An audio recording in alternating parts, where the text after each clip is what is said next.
নমস্কাৰ বন্ধু বান্ধৱীসকল, আমাৰ এডুকেশ্যনলৈ আপোনালোকক স্বাগতম জনাইছোঁ।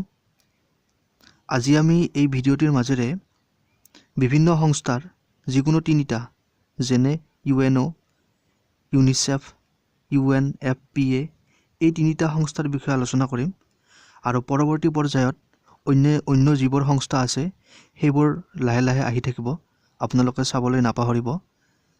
আজি আমি এই তিনিটাৰ বিষয়ে আলোচনা কৰিম আৰু সহজে মনত ৰাখিবলৈ চেষ্টা কৰিম। প্ৰথমতে আহিছোঁ UNO। UNOৰ ফুল মিনিং হৈছে ইউনাইটেড নেশ্যনছ অৰ্গেনাইজেশ্যন।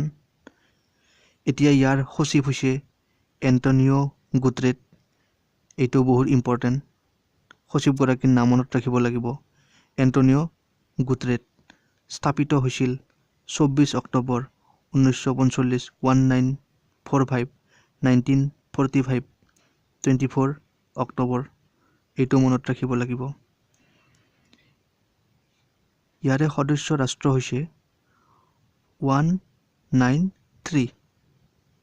এইকেইখন হৈছে ইয়াৰ UNOৰ সদস্য ৰাষ্ট্ৰ।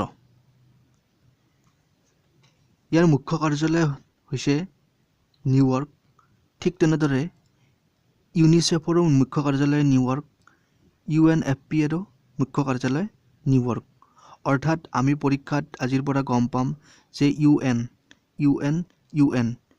এই শব্দ থাকিলে সিহঁতৰ মুখ্য কাৰ্যালয় হৈছে নিউয়ৰ্ক। এতিয়া আহিছোঁ সদস্য ৰাষ্ট্ৰ।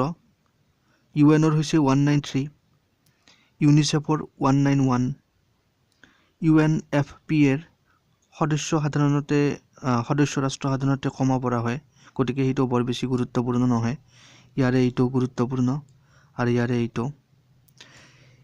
এতিয়া আহিছোঁ ইউনিচেফৰ স্থাপিত চনটো। ইউনিচেফৰ স্থাপিত চনটো হৈছে 11 ডিচেম্বৰ 1946। এইটো মনত ৰাখিব লাগিব। ইউনিচেফৰ এক্সিকিউটিভ ডাইৰেক্টৰ হেনৰিয়েট্টা এইচ ফ। এইটো বৰ বেছি গুৰুত্বপূৰ্ণ নহয়, অধিক জানিবৰ বাবেহে এইটো দিয়া হৈছে। ঠিক তেনেদৰে UNFPAৰো এক্সিকিউটিভ ডাইৰেক্টৰৰ নাম মনত ৰখাটো বৰ বেছি গুৰুত্বপূৰ্ণ নহয়, এইটো অধিক জানিবৰ বাবে দিয়া হৈছে। কিন্তু UNFPAৰ স্থাপিত চনটো মনত ৰাখিব লাগিব, 1969।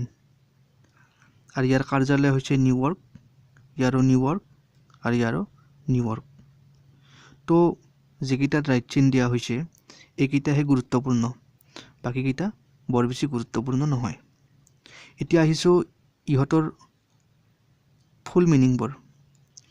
UNOৰ হৈছে ইউনাইটেড নেশ্যনছ অৰ্গেনাইজেশ্যন, ইউনিচেফৰ হৈছে United Nations International Children's Emergency Fund, UNFPAৰ হৈছে United Nations Fund and populations activities. তো বন্ধুসকল, আজিৰ এই ভিডিঅ'টি ইমানতে সামৰিছোঁ। পৰৱৰ্তী পৰ্যায়ত অন্যান্য সংস্থাসমূহৰো এনেকুৱা এটা ভিডিঅ' আহিব, আপোনালোকে সেইবোৰ চাব। তো ইমানতে আজিৰ ভিডিঅ'টো সামৰি মাৰি ধন্যবাদ।